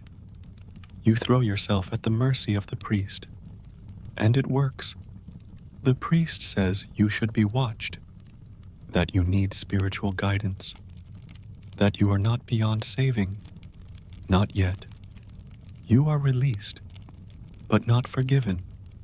Now the whole village knows, not that you're a witch, but that you're almost one, and that, somehow, is worse. Now every smile you give will be watched. Every kindness will be questioned. You are still alive, but you are no longer trusted. Even children sense it. They stop playing near your house. The market vendors don't make small talk. People speak a little quieter when you walk by. You've become the shadow that reminds them of their own fears. And the fire? It hasn't reached your feet yet. But you can smell the smoke. Welcome to the edge. This is where you'll live now. Until someone else stumbles harder than you did. You're not in prison. But you're not free either. Your days are smaller now. Quieter. You stay close to home. Keep your head down. And avoid doing anything that might be interpreted as strange. You only go to market when necessary. You no longer greet people unless they speak first. You've learned to master the fine art of existing without being noticed. This is life on the edge of suspicion. You begin to understand that the worst part isn't the fear. It's the waiting. The space between accusations. The silence after the crowd disperses. You never know when the next spark will fall. And so, every cough, every glance, every knock at the door feels like it could be the beginning of the end. Some nights, you dream of fire. Other nights, of running. But most often, you dream of your old life, when you could smile without flinching, when you didn't have to wonder if your neighbors were planning to testify against you. To protect yourself, you start keeping notes. In your mind, not on paper. You remember who speaks to you kindly, who avoids you, and who looks at you just a second too long. Patterns emerge. You begin to see the village as a web of fragile alliances and hidden agendas. Who owes whom a debt? Who's secretly jealous? Who might be next? That's the cold comfort. If someone else is accused, you might get a break. And so, you watch. You notice that the miller's wife has been arguing with her sister in public, that the midwife's herbs have a strange smell, that a boy found bones near the old well. You don't say anything, but you listen carefully, because in this world, survival isn't about truth. It's about timing. One afternoon, the priest delivers a sermon darker than usual.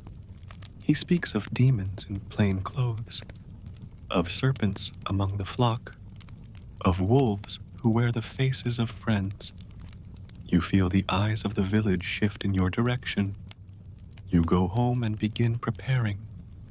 Not to run, not yet. But you hide anything that could be twisted into witch tools. You bury the dried lavender in the garden. You toss the carved wooden charm your aunt gave you into the river. You scrub the symbols off your old cooking pots. Anything with meaning becomes dangerous. And just in case, you dig a small hole in the woods, a place to hide a few things you can't bear to destroy. A ring, a lock of your daughter's hair, the dried flowers from your mother's grave. You bury them with a prayer you no longer say aloud. Your world has shrunk to a few square feet of safe ground. Still, not everyone avoids you. One child leaves a flower on your doorstep. You don't know who. A woman you barely know presses a potato into your hand at the market and says nothing. A dog follows you home and doesn't leave. Small things. Tiny lights in the dark. You wonder if that's how witches survived for centuries. Not with magic, but with caution, with kindness, with silence, and scraps of mercy from strangers. And then one day, the baker's son falls ill, and your heart drops, because you know what happens next. The fever is sudden and violent. People say he spoke in tongues, that he thrashed and clawed at the air. Someone says he called out your name. You weren't even there. But it doesn't matter. Facts don't matter.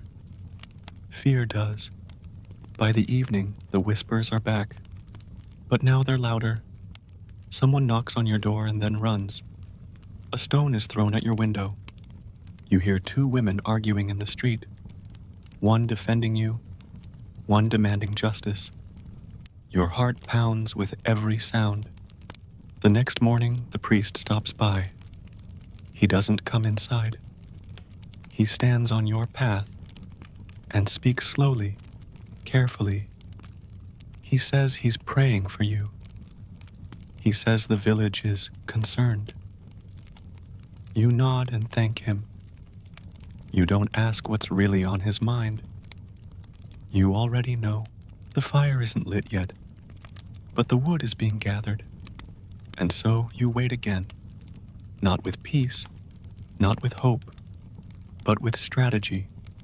You gather the scraps of goodwill you've earned. You bake bread and give it away. You offer to help with the funeral preparations, not for sympathy, but to stay visible, to stay human in their eyes.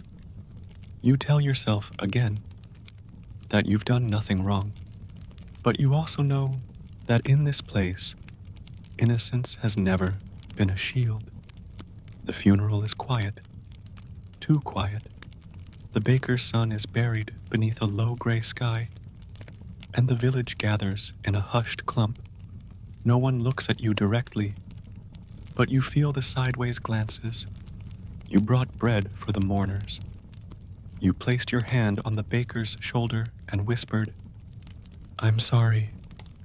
He didn't flinch, but he didn't answer either. A child cries. Someone coughs. The wind picks up just enough to make the trees hiss, and then the priest starts speaking, his voice low and even, but laced with warning. There are forces among us, he says, that we do not understand. You close your eyes. The moment passes. The prayers are spoken. The grave is filled. And then, slowly, the people disperse.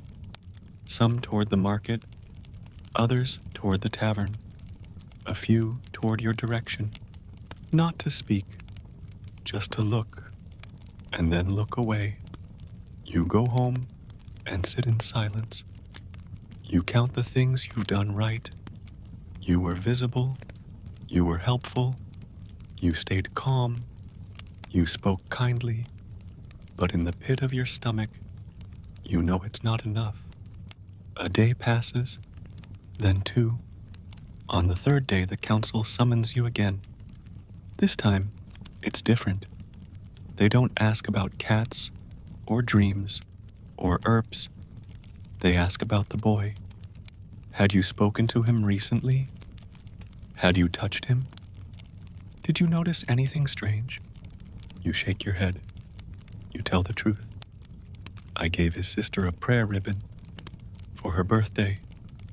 The room goes still. A ribbon? One of the council members asks, voice tight. You nod. Just a piece of thread, tied with a blessing, red and white. My mother used to make them. A whisper begins in the corner. Spell ribbon, someone mutters. Another says, token of the devil. You feel the air shift. The priest interjects, trying to calm the others. He asks if you'd be willing to submit to a new examination. You nod. You don't hesitate. You know the game. They search your home again. This time, they bring the midwife to inspect your body for marks. She doesn't speak. Her eyes say everything. Pity and fear. They find nothing, of course. But nothing doesn't mean innocent. It just means not caught yet. The next morning, a man is posted outside your house. Just in case, they say. For your safety. You know what it means. Surveillance. Containment. Preemptive punishment. So you change tactics. You invite the man inside for stew. You speak to him about your childhood. You talk about your mother, your garden, your loneliness. You make him laugh. You feed him well.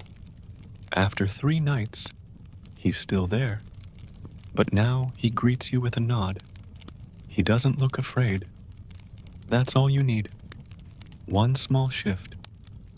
Because in this place, survival isn't about being innocent. It's about being less scary than the alternative. So you give the villagers other things to talk about. You begin wearing duller clothes, baking more often, leaving food at the church. You whisper blessings under your breath. Not the old ones from your grandmother, but the Latin ones the priest approves. You make your fear visible. You show them what they want to see. A woman trying to be better. And all the while, you wait.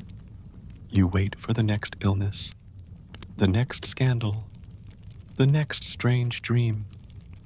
Because the only way to stop being the witch is for someone else to become her. You feel guilty. Then you feel nothing. Then you feel guilty for feeling nothing. It becomes a loop, like everything else in this new version of your life. You watch children play and wonder if one of them will grow up to say your name in the wrong tone of voice. You look at the stars and think of old stories your mother told you about constellations that meant protection. But you no longer say those names aloud. You pray, even though you're not sure who's listening. And you wait. The waiting ends. Just not the way you expected. It starts with the butcher's wife. She collapses in the marketplace, her face pale, her hands trembling. Some say it's illness. Others say it's a vision. By nightfall, half the village is convinced she saw something unholy. Then the dreams begin. People report strange things. Phantoms in the corners of rooms, objects moved without explanation, animals behaving oddly. The priest calls for fasting and prayer. The villagers comply. You stay silent. And then a boy, barely 10, says he saw the midwife whispering into a fire. That's all it takes. The attention shifts. Suddenly, the woman who helped deliver nearly every child in the village becomes the focus of every dark suspicion. She's older, quieter, harder to read. She talks to herself. She walks alone. People say her cat hasn't been seen in days. Others say that's because it was never a cat. It was something else. You say nothing. You don't spread rumors. But you don't defend her either. You want to. You think about it. But the memory of standing in front of the council still burns behind your eyes. So you keep your distance. The midwife is summoned. She doesn't cry. She doesn't shake. She stands straight and answers simply, and that unnerves them. She doesn't even look afraid, someone says. She's hiding something, says another. They search her home. They find dried herbs, strange carvings, a jar of ash. Nothing unusual for someone in her work. But this isn't about facts. It never was. The council debates, the villagers watch, and you feel something you didn't expect. Guilt. She helped deliver your daughter. She held your hand through the worst of the pain. She whispered prayers over your sleeping child. And now, she's standing alone in a cold room, being questioned for being who she's always been. That night, you don't sleep. You sit at your table and stare at the candle until your eyes blur. You think of every woman who's ever lived in this village. How many of them lived just like this, at the edge of someone else's fear? You know the rhythm of what comes next. The priest will say she's dangerous. The council will order her confined. Then the real fear will start to grow. You could speak. You could tell them the carvings are blessings, that the herbs are healing, that she's not dangerous, just different. But then you remember the ribbon, and the man outside your door, and the way even kindness can be twisted. So you sit in silence. The fire starts again. You hear murmurs the next morning. Someone claims the midwife's tools smelled of sulfur. Another insists they saw a shadow move behind her window when no one was inside. The blacksmith's apprentice claims his dreams are filled with her voice. You see her once more that afternoon. She walks to the well and draws water, just like she's done for decades, but this time, no one greets her. No one helps her carry the bucket. Children are ushered inside. Dogs bark and pull against their ropes. She stands at the edge of the square, alone, then turns and walks back to her home without a word. And you? You just stand there. Your legs feel heavy. Your mouth is dry. You want to move, to run after her, to speak, to scream. But your feet stay rooted, and your silence is louder than any accusation. You go home and sit with the shame. You bake bread you don't eat. You sweep a floor that's already clean. You try to pray, but the words feel empty now. That evening, the priest visits the midwife's house. He doesn't knock. He enters with 2 men and closes the door behind him. By morning, she is gone. No trial, no procession, just gone. The official word is removed for questioning, but no one sees her leave. No cart, no horses, no farewells. And you realize, maybe for the first time, that you are not just surviving a witch hunt. You are part of it. And in a world where silence is safety, you've chosen survival. You wonder how long that choice will be enough. The days that follow are quiet, too quiet. The midwife is gone, and no one speaks her name. Her house stands empty, door slightly ajar, like it's waiting for her to return. But she won't. You know it. The village knows it. And the silence says everything. You try to return to normal. You sweep, you cook, you tend your garden, you help the old woman down the lane, carry her bucket from the well, you attend mass, you smile when you're supposed to, but you feel it. The space she left behind is a vacuum, and vacuums need to be filled. It starts with little things. Someone's crops fail. A hen lays no eggs. A child develops a rash. Ordinary things.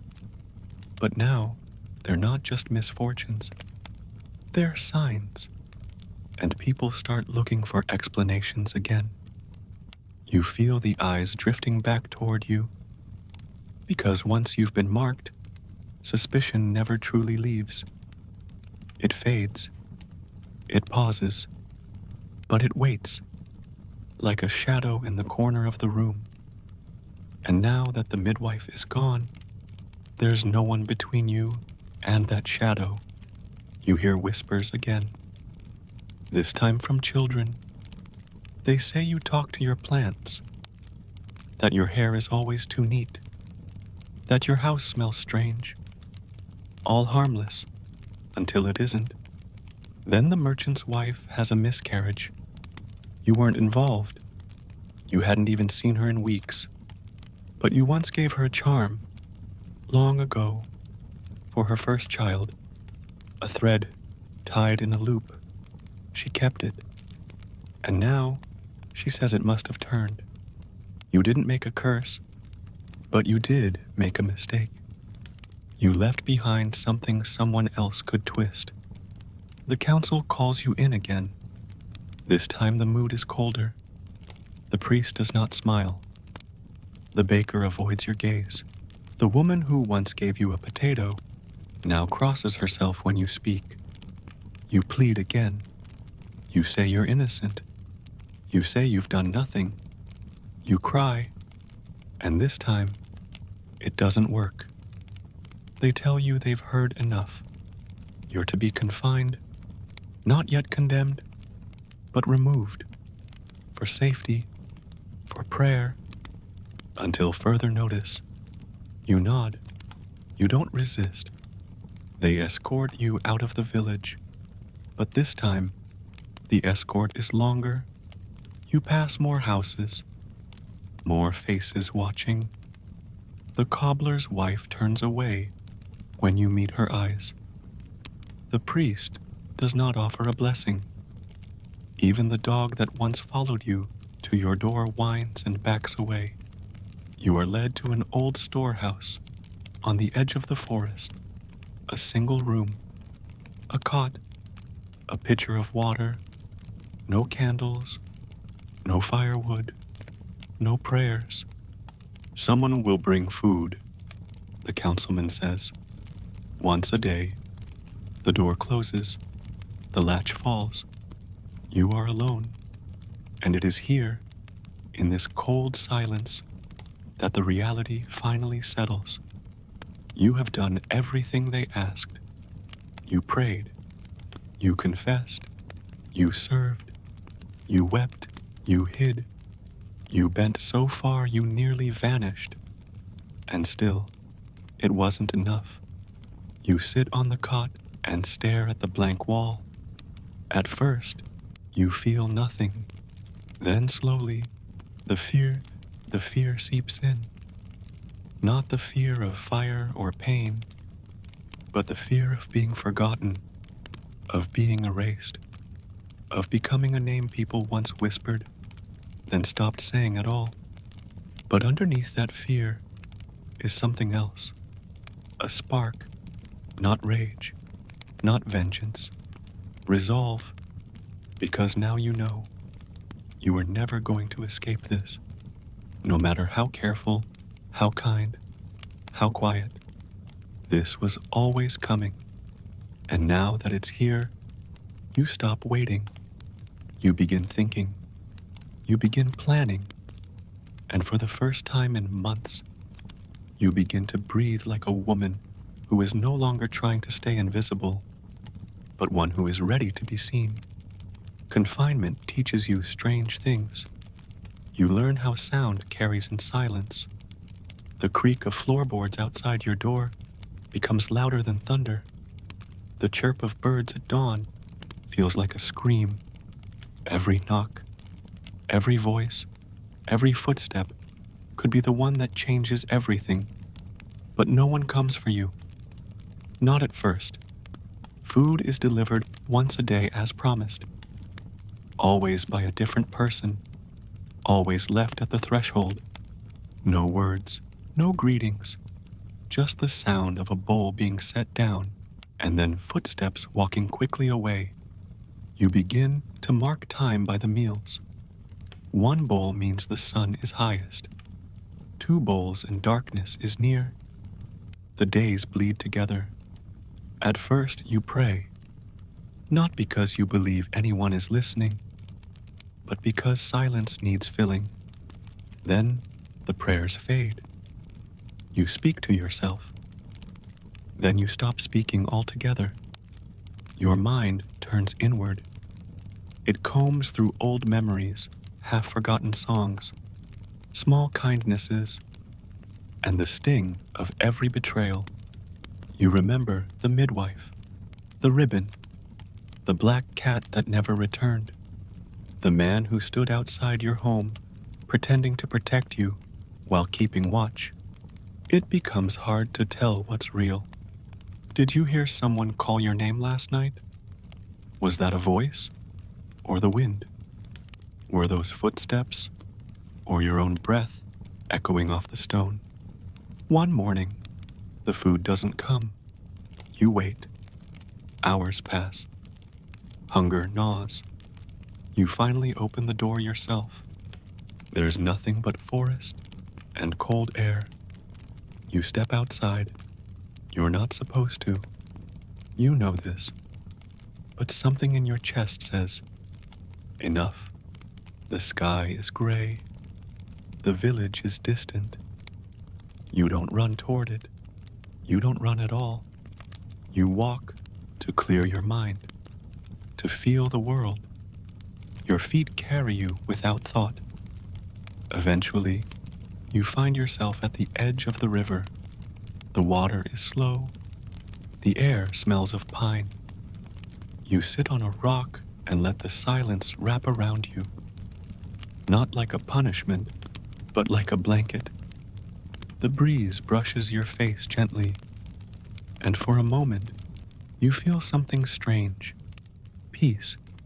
And for the first time, you think, maybe you don't want to go back to the whispers, the sideways glances, the never-ending performance, the careful words, the half smiles, the life lived in the cracks between other people's suspicions. Maybe the only way to survive is to stop surviving. Maybe the only way to win is not to play. That thought terrifies you, but it also frees you. You return to the cabin, but something is different now. You no longer wait.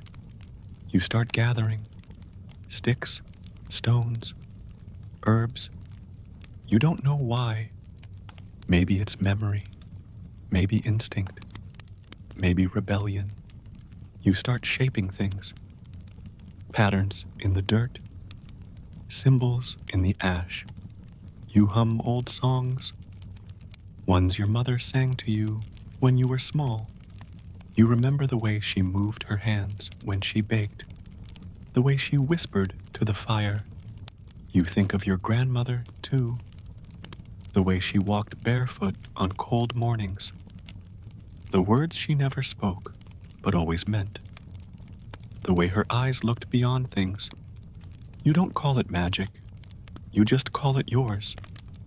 And you realize something. They were right. You are dangerous, but not for the reasons they think. Not because you curse or fly or brew poison. You are dangerous because you remember, because you see, because even Sikul, even surrounded by suspicion, even stripped of name and title and place, you still exist, still choose, still create. You sit in your cabin and light a small fire, not to cook, not to warm, just to watch it burn. And you smile. Because the woman they feared, the one they tried to break, confine, erase, is still here. And she's no longer afraid of the dark. The fire becomes your companion. You feed it every night. Tiny offerings of bark, dry grass, bits of kindling shaped with care. It doesn't ask questions. It doesn't judge, it simply burns, and in its glow you begin to remember who you were before you were afraid. You no longer count days by the bowls of food, because they've stopped coming altogether. It's been a week, maybe more. Hunger dulls your memory, but not your focus. You forage now. Berries, roots, mushrooms you've known since childhood.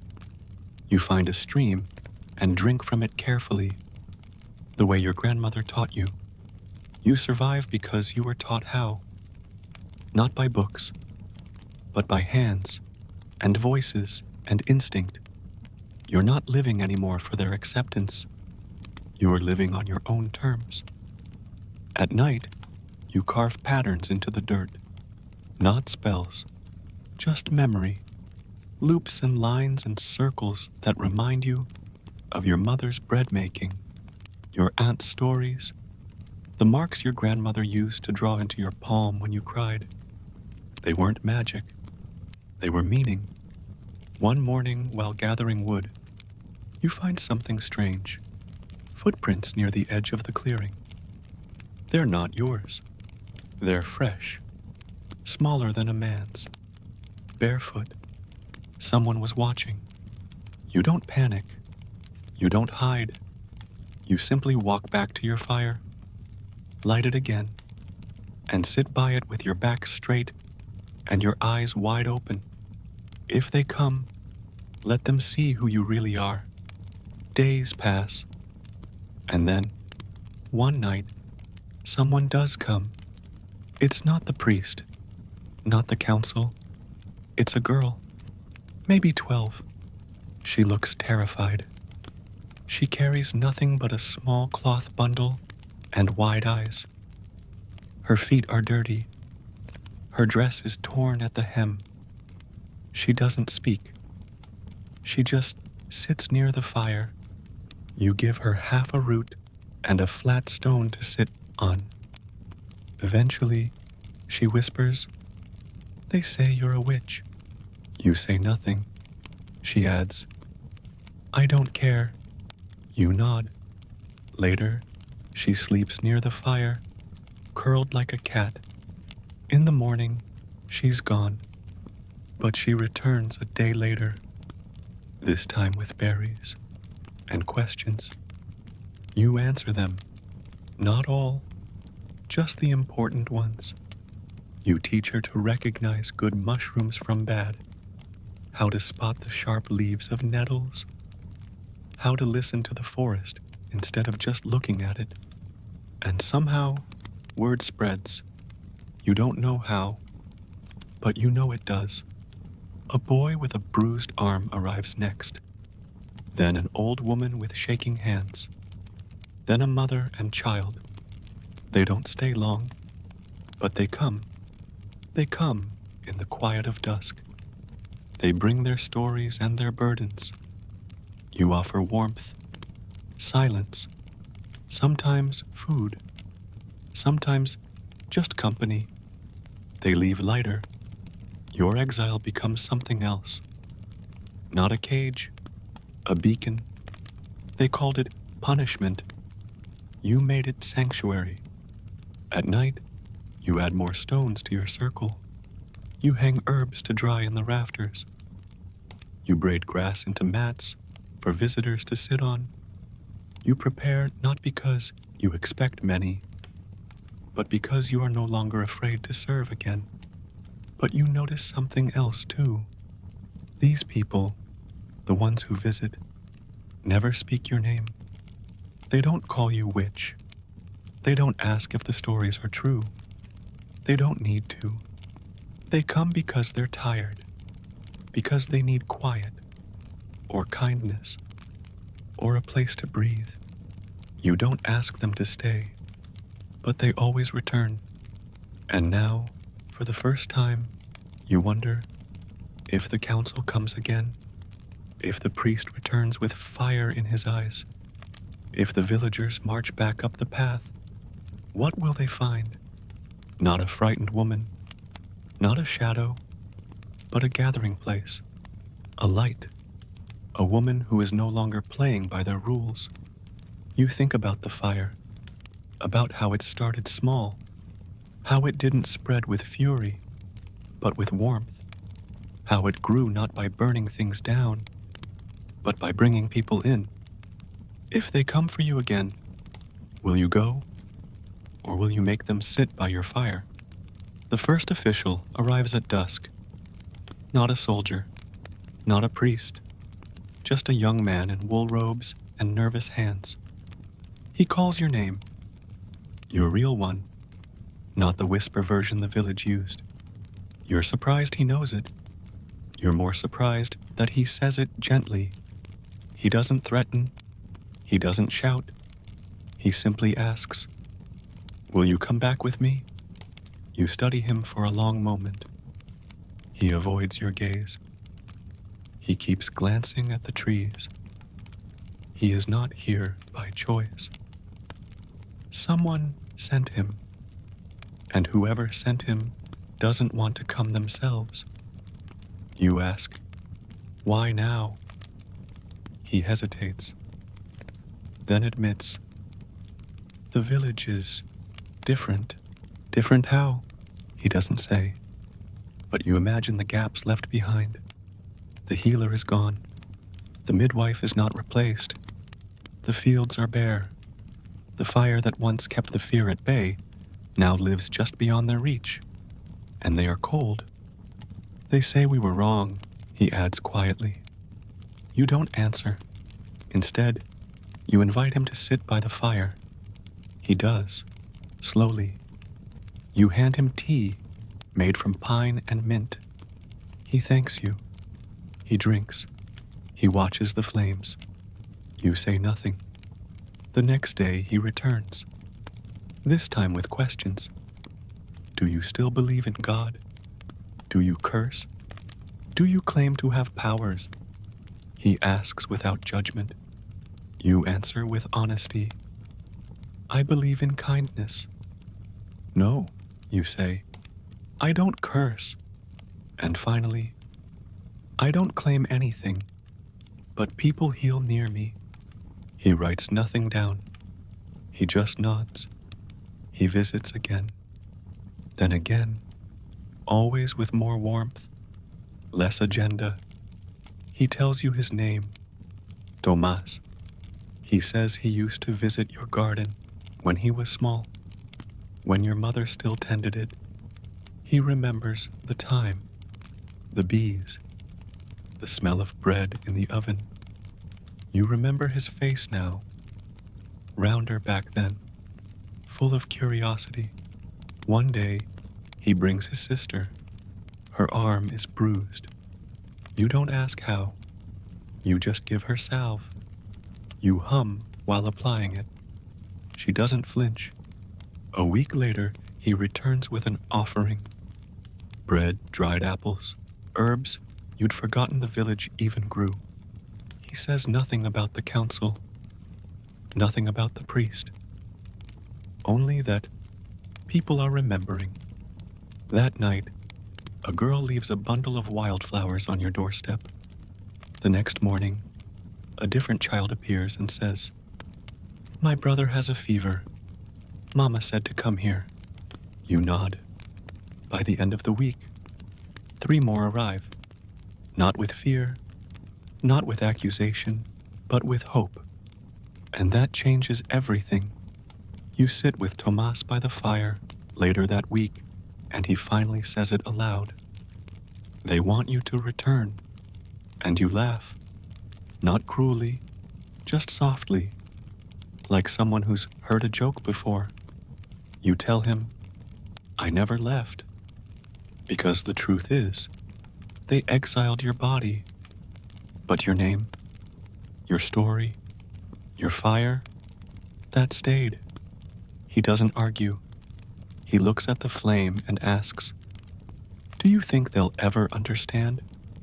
You reply, They don't need to. Understanding isn't required for healing, but respect is. He bows his head. I'll tell them that. You smile. He stands to leave, but lingers. Would it be all right if I came back again? You nod. Bring time next time. He does. And the ones who truly need you, they already know where to find you. Word spreads slowly, but it spreads. Not through proclamations or church bells, but through whispers, glances, and small miracles. A woman finds sleep after weeks of nightmares. A boy's limp fades after he drinks tea from a chipped clay cup. A grieving man sits by the fire and leaves with less weight in his chest. No one speaks the word witch. They say wise. They say healer. They say her. People start leaving offerings again. Bread, cloth, candles. Not out of fear, but gratitude. You don't ask for anything, but the forest path is rarely empty now. Footsteps come and go. Some stay a moment. Some stay the night. A rhythm returns to your days. You rise with the light. You steep tea. You sort herbs by touch and scent. You listen. You hum. Sometimes you speak. Sometimes you simply sit. Sometimes that's all they need. Someone to hold silence without letting it grow sharp. The fire never dies. You tend it like a heartbeat. It is no longer a signal. It is a center. A presence, a warmth people come to as they once came to chapel pews. One night, a girl arrives shaking with fear. Her mother caught her whispering to a flower, told her never to do it again. That's how it starts, she said. You hold the girl's hands and ask, what did the flower say? She smiles. It said it liked the sun. You don't correct her. You tell her the flower was probably right. She comes back every week. More come, with their odd dreams, strange habits, quiet fears. You teach them not to be afraid of the things that make them different. You tell them stories, some old, some new, some that were once forbidden to say aloud. And still, you do not call it magic. You just call it life. One morning, you wake and find a small bundle on your doorstep, a council seal, a letter, inside, an apology, not from the council, from the priest, handwritten. It says, we mistook fear for truth. You laugh and you place the letter folded into the fire. It catches quickly, turns gold, then gray. You carry on. Later that week, a man arrives, someone you recognize from long ago. He was one of the voices in the crowd that first called you dangerous. He doesn't apologize, but he sits. He watches the fire, and after a long silence, he says, my daughter won't sleep. Will you help? You nod. You hand him a pouch of herbs and a small carved stone. He doesn't ask what it does. He thanks you. That night, you wonder if healing means forgiving. You don't have an answer, but you know that silence can hold more than fear. It can hold growth, too. A girl builds a garden behind your home. A boy carves small wooden animals and leaves them at your door. A woman begins writing down your stories, quietly, with care. You don't ask her to stop. You begin to realize this was never exile. It was transformation. And in the stillness of the forest, surrounded by people who once called you danger and now call you hope, you find yourself again. Not the woman you were before, but the one you were always meant to be.